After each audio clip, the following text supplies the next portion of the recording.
Conditions of imprisonment in Malawi today are rooted in a colonial and unjust system that seeks to isolate and punish people and not necessarily to reform citizens and build a safer, healthier society. The political and inhumane purposes of imprisonment have not changed, despite Malawi's move to a democratic government founded on respect for human rights. In the early 2000s, conditions of imprisonment continued to decline, with overcrowding on the rise and access to food falling consistently and significantly below the minimum standards required under the Prisons Act and regulations.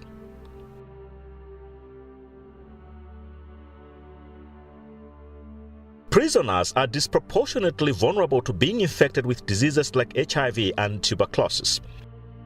Overcrowding, inadequate sanitation, and poor quality and quantity of food means prisoners are more susceptible to illness.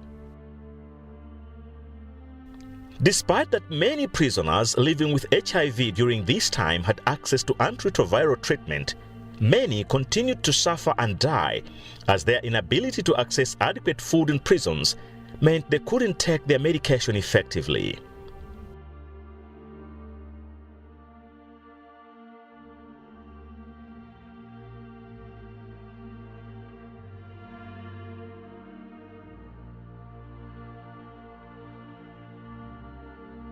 In 2009, a prisoner named Gabriel Masangano brought a case to the courts challenging these conditions.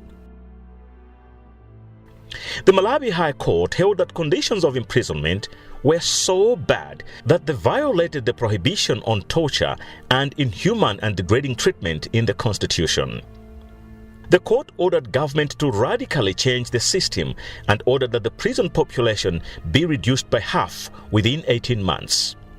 That was a groundbreaking judgment. But almost 10 years later, little has changed. In fact, the prison population is increasing. World Prison Brief data shows that in the year 2000, the overall prison population was at 7,728.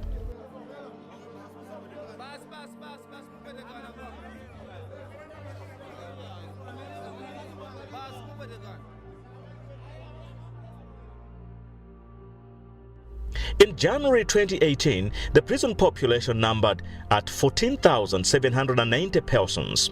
With a capacity to house 5,610 persons, the prisons are on the average at 263% capacity. The Malawi Inspectorate of Prisons is a constitutionally established independent body that functions to monitor conditions and the overall functioning of prisons in Malawi. In its 2016 report, it describes the prisons as congested, relating recurrent general problems of poor sanitation, poor diet, overcrowding, abuse of inmates, poor ventilation, corruption, and violation of constitutionally protected rights of arrested persons.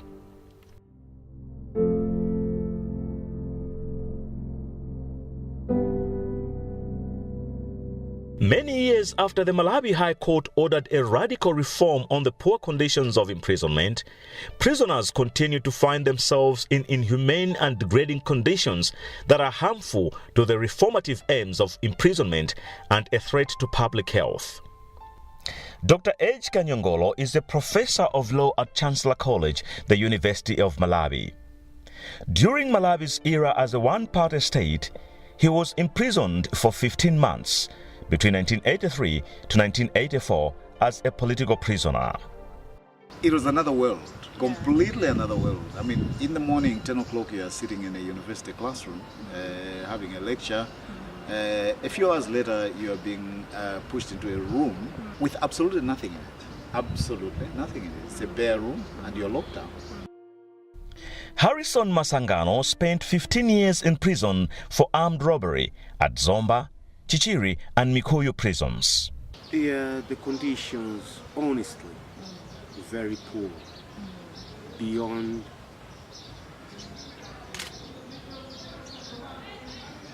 I can say beyond human living. Something that you can't even imagine.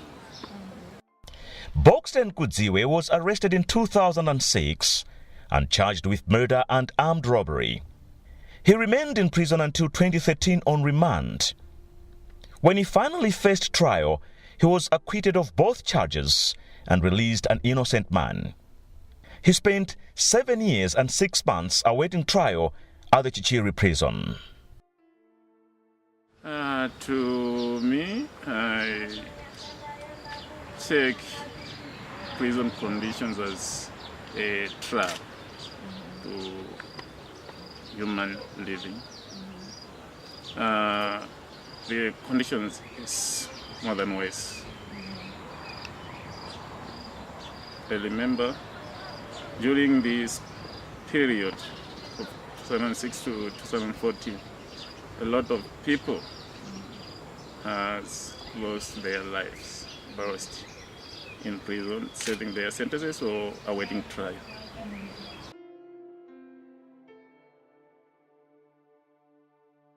The food, the first day I didn't eat. Clearly because this is not the food I'm used to. Yeah. I mean, the first food I remember being brought in was a plate of sima. Big plate of sima, not a plate, I mean there was some kind of pot, little pot. There's a sima there, and then there are vegetables on top of it. And essentially, it's the way you kind of feed a dog. It is poor on both quantity and quality. The preparation is safe of this local food is not that of standard for the human living. At least I can have that mind of comparing that it's just an issue of saying it. But otherwise,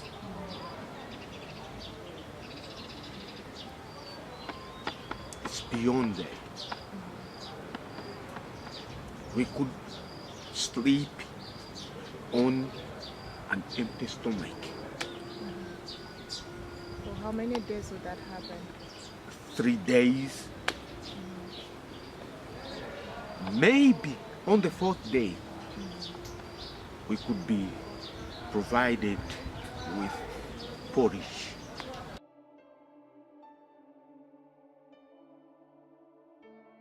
So what do you have? You have a bucket in the cell.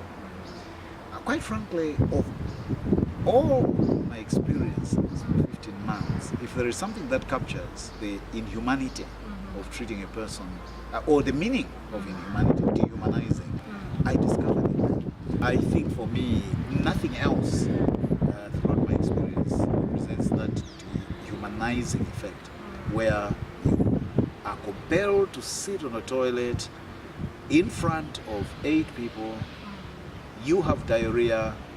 I mean, I think the rest I leave to your imagination, but that sanitation was poor. In terms of having a bath, I think in Zomba, where I spent a week, I think we didn't have a bath at all. There was simply no facility for bathing.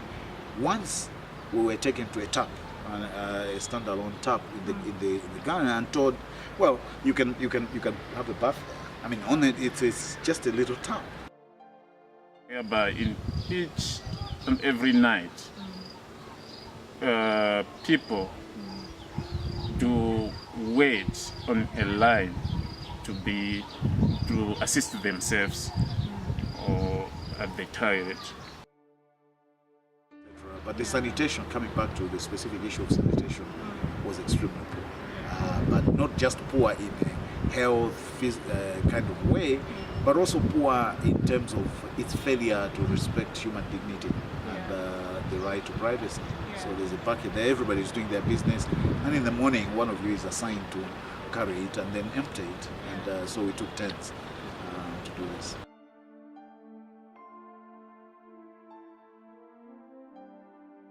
Imagine 200 inmates using one cabin. Whereby someone have to utilize the very same blanket for both covering and also using it as mud just to avoid the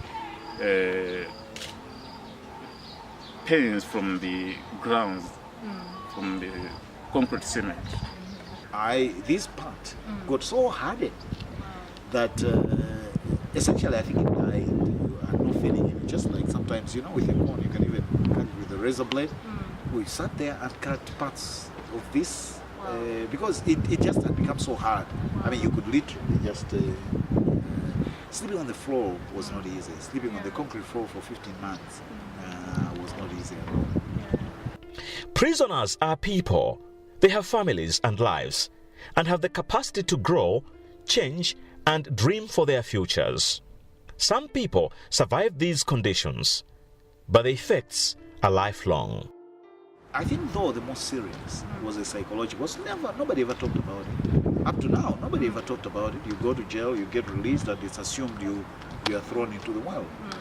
So nobody knows. I mean, what 15 months did to me. What did 15 months do in terms of how I view people? I mean, do I trust people at all? Do I ever really get excited emotionally and so on? I think, again, I'm no psychologist, but I think that when I came out, I became a little colder. I mean, about humanity, etc.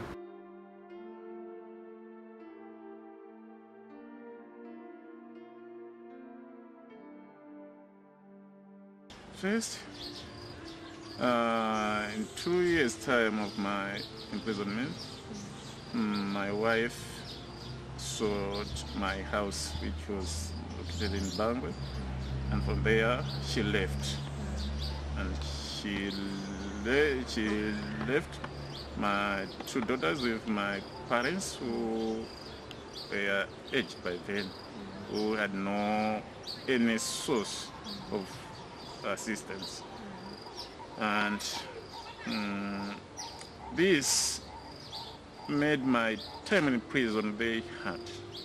And I recall in 2008, I ended up inviting my uncle to take the responsibility of my daughters, that he can maybe maintain them to still proceed with their education. Unfortunately, the elder daughter dropped out of school due to lack of resources and assistance. But to me, I would have to say prison has distorted my life and my future. It's a negative, because even up to date, and I go into prison for some other duties, I do feel myself depressed. And sometimes I do affected with that psychological experience and with traumatic feeling. I don't even fail even to charge my duties, because sometimes I do fail to get asleep, just thinking of this period when I was in prison.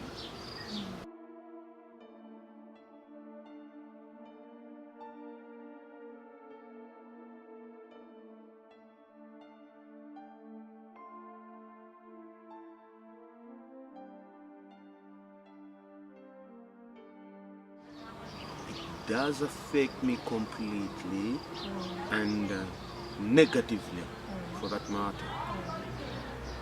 What I mean is, I don't even feel anything good about the prison experience. Why? It's a life that sometimes makes me feel angry. And I even don't want to imagine that prison experience anymore. I don't. And with that emphasis, I don't.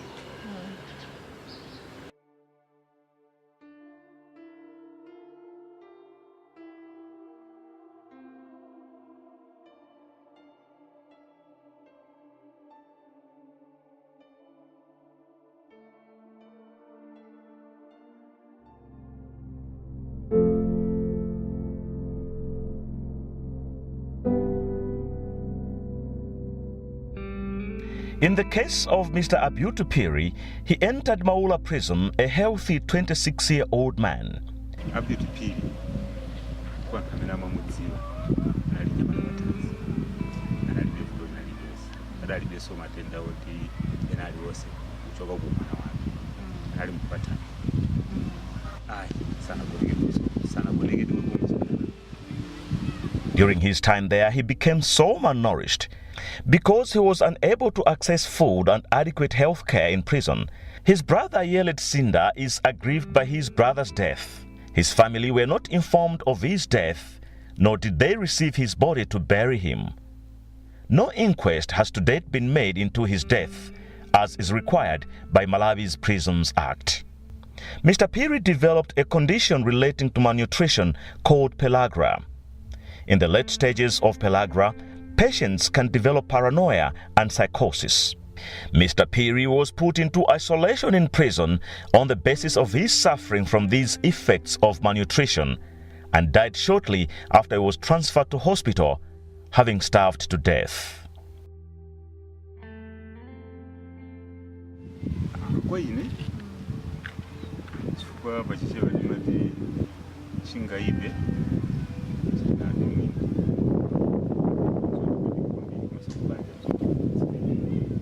Wani muntu gwala murizo osatitsidwa mwalira osatitsidwa uyika osatitsidwa mweyizi kadakonda kuti mwina tikana thandizika katwanga kapezeke mwayi wothandizika kuti chitapepeseka komanso kuti mwina zoterezi amene ali kundendeko ena sakaikireso. Human rights law says prisoners retain all their human rights, but for those incidental to the loss of their liberty. Mungu vitsidwa chabe manena ngati kuti zakudya mtumizi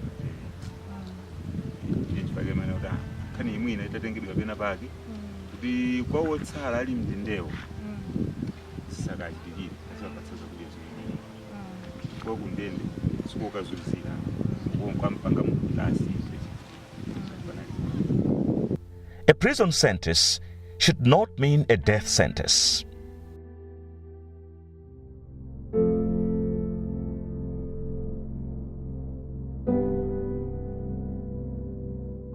The inhumane conditions of imprisonment in Malawi have a legacy in both the colonial and undemocratic eras of its history that has no place in its modern constitutional democracy.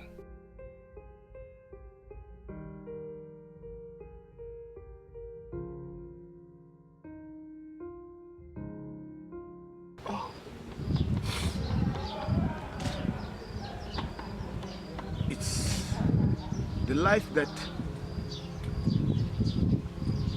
one can't even dream of, because you could even see your fellow inmate dying in front of you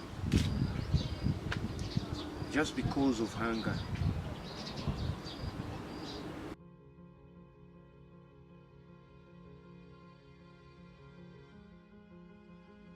And in my life, I remember one moment in time where we spent almost up to 6, not 7 days without food.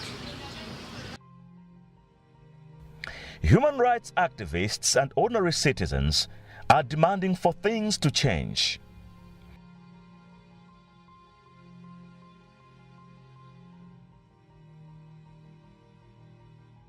Real democracy must be enjoyed by all, even those who are in conflict with the law.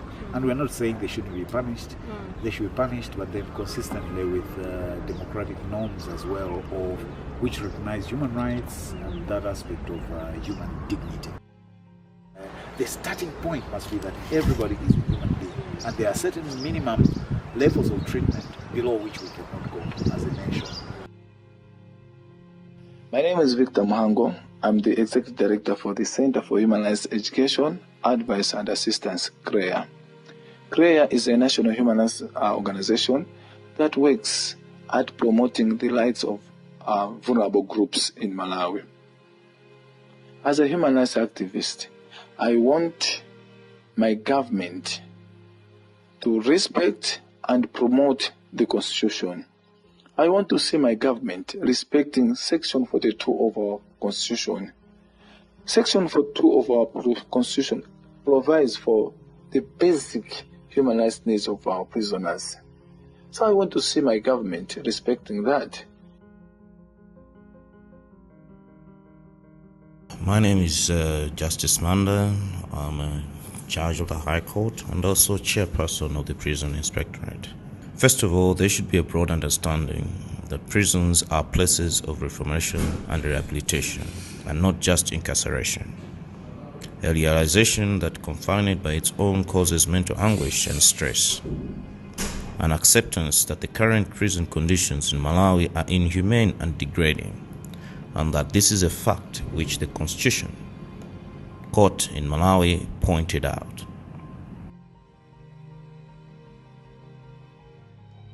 My name is Chikondi Chijozi. I'm the Deputy Executive Director and Litigation Manager at the Center for Human Rights Education, Advice and Assistance, CHREAA. What is it that I want to change in prison? For any change to happen in the prisons, there is need for us as a nation to change our mindset towards prisons. And how do we do that? We need to start looking at prisoners beyond being offenders, beyond being people who are on the wrong side of the law, but look at the prisoners as human beings. We should ask ourselves a very important question. If I was to be in prison, how would I want to live in prison?